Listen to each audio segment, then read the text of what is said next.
And that's what native fashion is. It's the influence of culture onto contemporary clothing, onto clothing that was forced upon us. We didn't ask for this. We didn't want this. It was forced upon us. So here we are finding a balance in today's world. Hello, and welcome to Art Restart, where we explore how artists are reinventing their fields and building a new landscape for the arts. I'm Pier Carlo Talenti, the producer and editor of this podcast, which is brought to you by the Thomas S. Keenan Institute for the Arts at the University of North Carolina School of the Arts. In this episode, we'll be speaking with fashion designer Norma Baker-Flying Horse, whose company bears her given native name, Red Berry Woman. Red Berry Woman's designs are the stuff of fashion runway dreams. They display the sophistication, impeccable tailoring, and gorgeous lines of her fashion idols, including Chanel and McQueen. But what makes them exceptional is that they incorporate gorgeous details that bespeak her native heritage. Norma is a member of the Hidatsa, Dakota Sioux, and Assiniboine tribes, and her creations often bear designs from these cultures rendered via traditional techniques, including intricate beadwork, appliques of smoked hide, sometimes even feathers or shells, and all in a spectacular color palette. Norma's been designing bespoke pieces in and for her community for years, but recently her reach has gone national and international. She showed at Paris Fashion Week in 2019. In 2022, she won Designer of the Year at Phoenix Fashion Week and was also the co-recipient of a Cultural Recognition Visual Arts Grammy. And just in the past year, Miss Minnesota wore a Red Berry Woman gown in the Miss America pageant. Norma spoke to me from her home studio in the Fort Berthold Indian Reservation in North Dakota.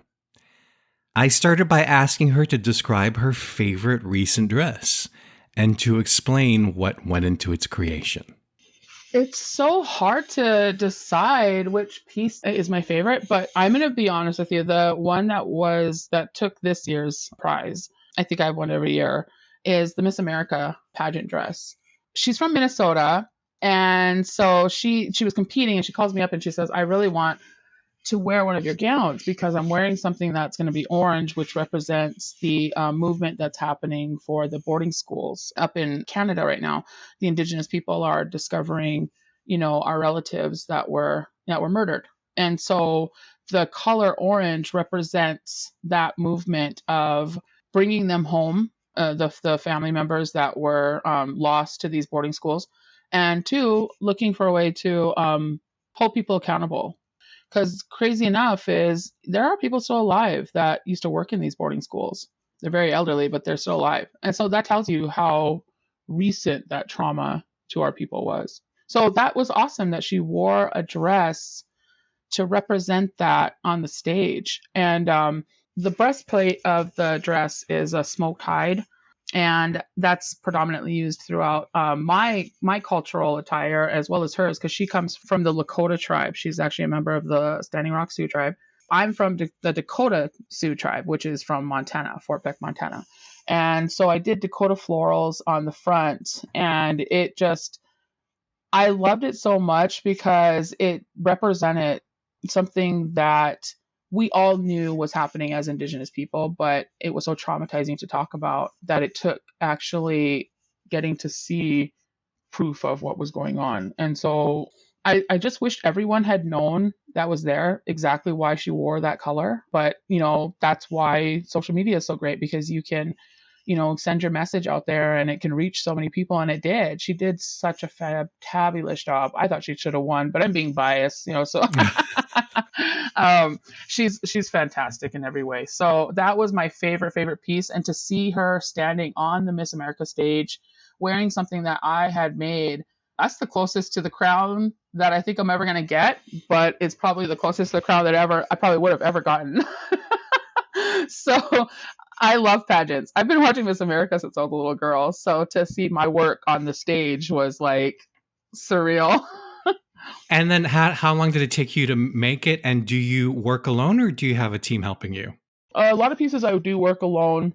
A few pieces I will recruit my sisters, my mother, my daughters, because I come from a family of artists. I don't think I know anybody in our family that doesn't take part in some way of our cultural doings.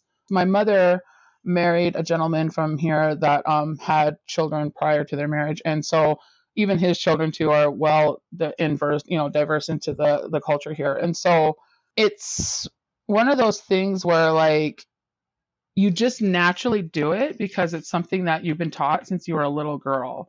And so for me, I do things on my own, and being the eldest of the family and being a mother and, just being the type of person that I am, it's hard for me to ask for help. It's hard for me to trust people to do things the way I want them done. So I stress out and practically kill myself trying to get things done.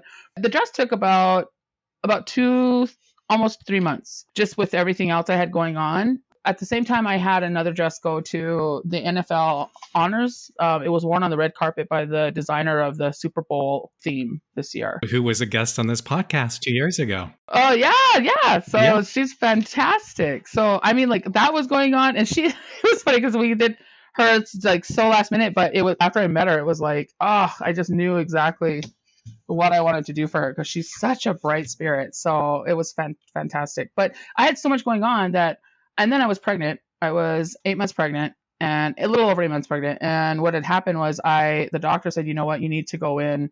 We're going to schedule you for a C-section because my daughter she was pretty well developed, I guess. And she was getting a little big. So she needed to be evicted. So they put me down for a surgery. I had surgery. I was in the hospital for a day. I get out and I literally am back in my studio finishing the Miss America dress. Holy crap. Yeah, I was like, can someone watch this baby real quick? I have to get back to work. You got sewn up and immediately you started sewing something. I did. I was like, if I could have sewn myself up any faster, I probably would have. I'm like, I have my sewing case in the car. Don't worry. So I want to go back. You say you come from a family of artists. When did your interest in fashion begin? And also, at what point did you realize you wanted to marry your interest in indigenous designs with your developing fashion sense? I think it's always been there. I don't think my love for fashion really began. It's just always been there. When I was little, I lived with my grandparents, and that's a cultural thing. Among our people is the grandparents have the right to ask for your eldest child. And I am my mother's eldest child. And so, of course, they asked to keep me because she wanted to finish school and they thought that was their way of making that easier for her. So I stayed with them and I grew up out in the country. My grandpa was a rancher. He's a Hidatsa from this reservation here in North Dakota. My grandmother is a Dakota Sioux from Fort Peck, Montana. So I grew up around horses and cows and hay, and somehow in the mix, I still found a way to wear toy high heels. My grandmother was like, no, you can't wear those shoes out there. You're going to be chasing cows. No, and I'd be little just standing there like, still so defiant. Like, I don't care if I'm chasing a cow today. I'm wearing these heels. So that's how much into fashion I was, even as a little girl. And I'm an upcycler when it comes to making my designs. I grew up on secondhand clothing, and that was due to the fact that after I left my grandparents, I went to live with my parents, and we were living on army bases because my stepfather, we don't have a word for step, so it feels unnatural to say step because he's raised me since I was since I was a little girl, since, him and my mother got together when I was about a year old, but they went off to school and finished school and I was with my grandparents. So it was nuts because living on the army base, you're not really around too much culture because we lived in areas where indigenous culture was not predominant. It wasn't the reservation, and it was a little hard. I'd always be asking my mom, like, when are we going to go dance? When are we going to go do this? And we were so far away. Like, we were even up in Alaska, and although they have their own cultural practices, they're not the same as the plains. But somehow we ended up finding a powwow. And, in Alaska? Yeah, and it was the tiniest little thing, but I'll take it. I was happy. I was just wanting to dance. I didn't care. It was kind of difficult, but that's how far back I've been immersed into the culture, is like just straight from birth. My grandfather, Norman Baker, who I'm named after, was one of the original Mandaree singers, the drum group that would travel to powwows and sing and make songs for people. So he was really well known, as well as his brothers, in the powwow world, in the cultural powwow world, our practices. And so my mother grew up in that and grew up being taught how to sew and bead by her mother. And of course, she passed that on to me. And then, of course, I was fortunate enough to even have my grandmother until I was about 17. And during that time, from like 11 till when she had passed, she was teaching me everything she could teach me about beadwork and sewing and all this and quilting. I'm not a great quilter, but my sister picked up the quilting. And then my other sister picked up her perfection habits. She's very a perfectionist. And I picked up where just get it done. We got to get it. We got to get moving. We got to get going. You know what I mean? Just get it done. So clearly, since as a small child wearing high heels out in the pastures, you liked high fashion, and you were also learning beadwork. So at what point did you realize, hey, wait a minute, these two things can go together? Oh no, I didn't realize that. We've been doing native fashion. Our ancestors did native fashion. I grew up adding like beadwork to like beaded earrings or a beaded bracelet, little things like that, that were representational of the tribes that I came from. And I would wear them to school. And a lot of times these pieces were... That's what you mean by the upcycling? Right. Well, no, the upcycling was the... I would take we bought secondhand clothing and we would just put just jewelry to it. Back in the day, it was just jewelry. No one really altered their clothing, their contemporary clothing back then. There may have been a few people, that were doing it. I'm sure there were, but I mean, no one was really putting it on the runway like the way they do it now. It's something that's definitely been there that we've had forever. The ability to influence contemporary fashion with our culture. The women in our tribes, they would wear the peacoats that they were forced to wear, basically, the contemporary clothing we were forced to wear. And they would see the brooches that the non-native women were wearing on their outfits. And so, of course, we can't afford pearls and things like that. And so our ancestors who were extremely inventive, they would make their own little jewelry to mimic the contemporary jewelry they were seeing on non-natives. And so that was a form of native fashion. And that's what native fashion is. It's the influence of culture onto contemporary clothing, onto clothing that was forced upon us. We didn't ask for this. We didn't want this. It was forced upon us. So here we are finding a balance in today's world. I still put on a full regalia, beadwork from head to toe, and my family as well. But it took our ancestors dying to protect the items that we had and to teach these teachings to us to make these things. And so for me, it just kind of evolved where I got into, I guess, pageants, the pageant ladies. I had a phone call from Miss Indian World, Cheyenne Brady. This was back some years ago. I'd say about like 8 years ago now.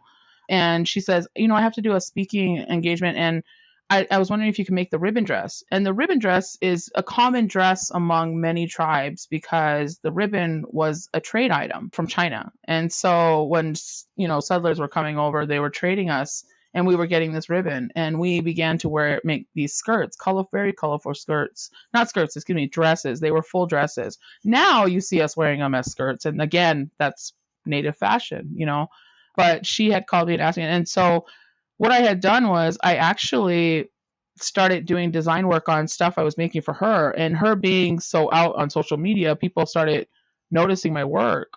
And so then I started putting my designs on, oh, hey, can you make me a shirt? I'm speaking at this engagement over here or this, that. I would love to wear your shirt. I'd love to wear your designs. And so that's how that went. And pretty soon I was dressing a lot of people. And so I want to talk about you creating your business now, because your work is going out farther into the world and may not always be necessarily worn by a Native woman or Native person. And since you're talking about telling stories through your work, how can you ensure, because of course, as you know, when Native art has gone out into the larger market, it often has not gone well for the Native artists. So I guess my question is, how are you going to ensure you retain control not only of your work, of course, but also of this of the stories that come with your art making? I can't. Oh, No one can. No one can. Chanel can't. Versace couldn't. I mean, no one can take what they put out in the world and guarantee that it's going to be received well or that it's going to be passed on properly. You just have to take that chance, and you have to do your best to try to educate those that you're selling to, that you're giving these things to. I mean, so if you go to my Instagram, you'll find links that are talk about appropriation, that talk about, why it is okay for you to purchase from me, things like that. And I wish everybody read. I wish everybody would stop and read. But I get it. I get it. Life is happening. You don't always have that time to read all this information. I get it. But make that effort. If you like someone's work and you want to support them, and realize that by buying something from them, you are supporting them. And that's amazing. And people need to realize that not just buying a piece support somebody, but knowing what it means and what it is, and helping us to educate someone after that. Let's say we have a non-native woman, and this has happened. She buys a shirt from my website, and it's one of the Hidatsa collection.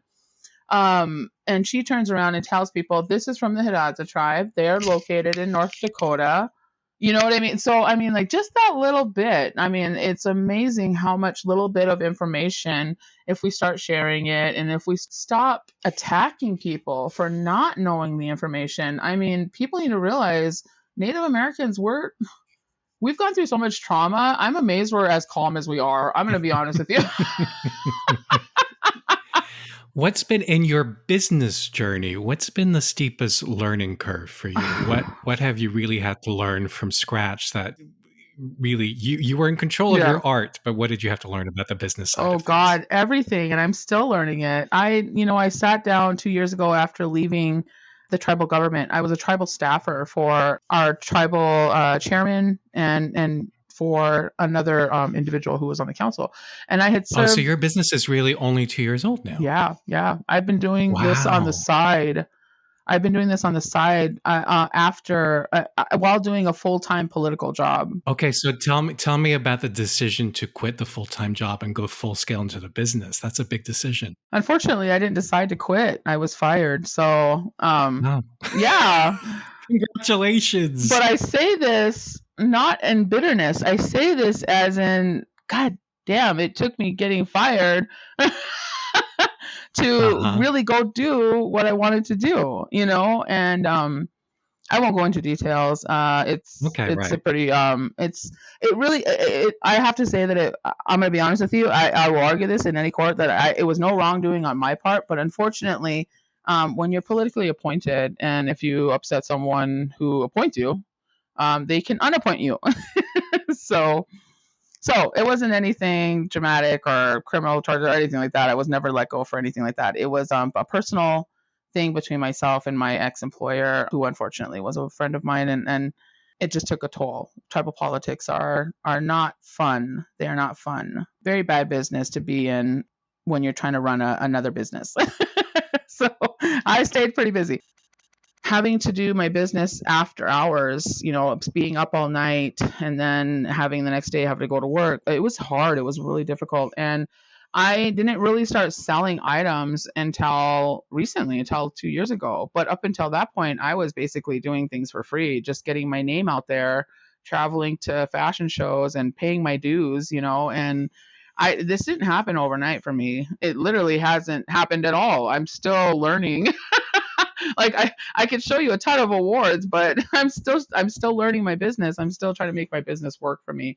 And I definitely want to make it so that I'm leaving something tangible for my children, because so far my mission was to leave the ability to do what I do with them. And now they all have that. And I've always told my children what my grandmother and mother always said, that if you have this talent, then you shouldn't be going hungry and you shouldn't be going without. Oh, so you have taught your children the way your grandmother taught you? Mm-hmm. Yes, my kids can all sew and bead. Did they do it willingly or was it homework? I have one that does it willingly, and the other ones they're like, yeah, but they're such good kids that they would never tell me if they were annoyed with me. So What are your dreams for the business now that you're 2 years in and you've shown internationally now? What do you have a big picture dream of where you want your designs to be? I want them to be everywhere, and I want to be able to learn this business well enough.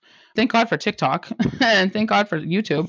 I did a lot of researching from other entrepreneurs on how to set things up with like my website. How do I do that? How do I get the shipping? All of those little things that people do not realize take time to have a business. In order to have a business, you have to have certain things. And did you have a mentor for that, or did you just research that on your own? I researched everything on my own. I literally found people on TikTok who were doing these things and were giving advice like, don't buy this one, don't buy this printer.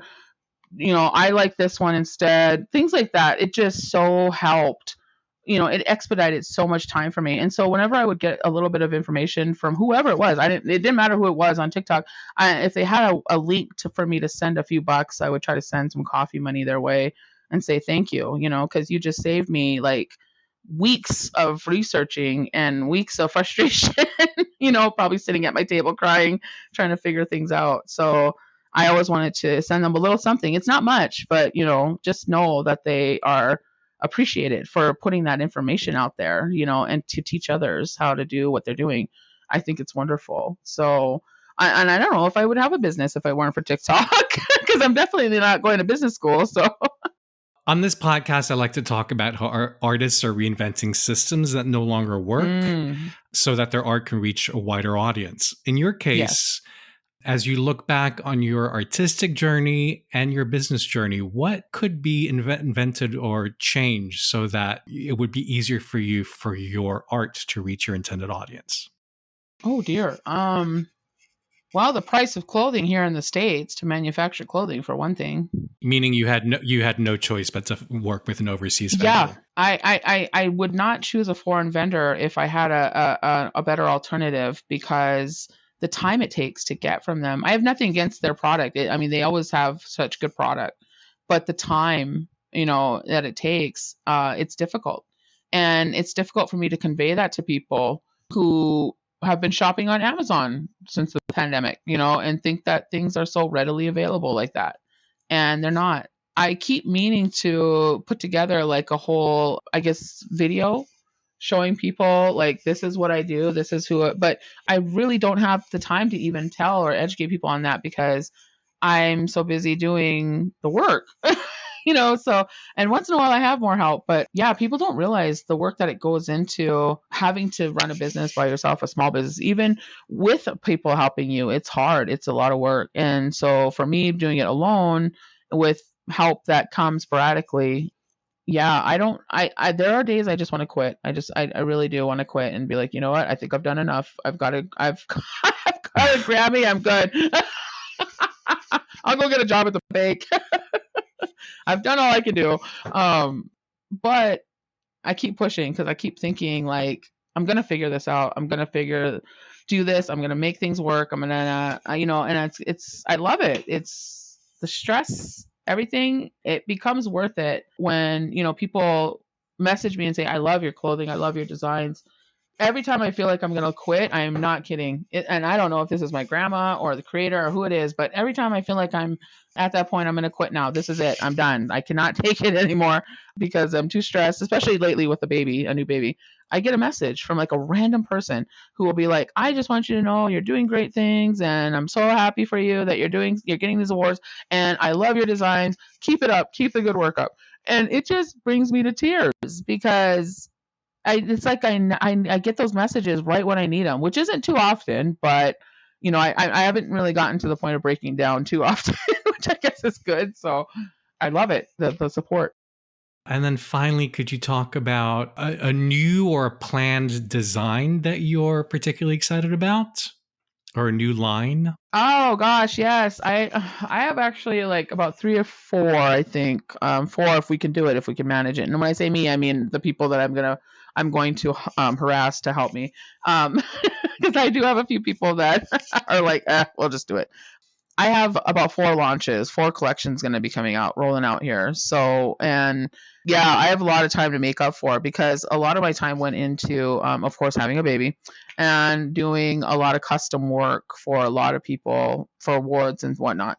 So I got a lot of catching up to do since the baby and all that. So we're going to be releasing quite a few collections, just try to keep it going here and there's one in particular that I'm super excited for, which will probably, we're shooting for end of July on this one. And it's going to tell the story of the star quilt.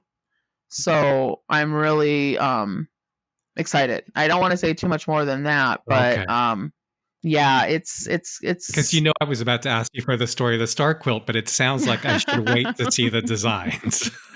Well, and that's the thing. Yeah, it'll definitely come out with the designs. And okay. Like I said, things probably have a story behind things. And I'm not expecting people to know exactly how to tell stories, passing on, but at least know the tribe that it comes from and the purpose that it was created, and who it's honoring. Because 9 times out of 10, if I'm making garments to sell, it has a meaning behind it. It has something kind of influence. The women in my family, almost everyone I know, including my siblings, my 2 sisters, they know how to quilt. They're quilters.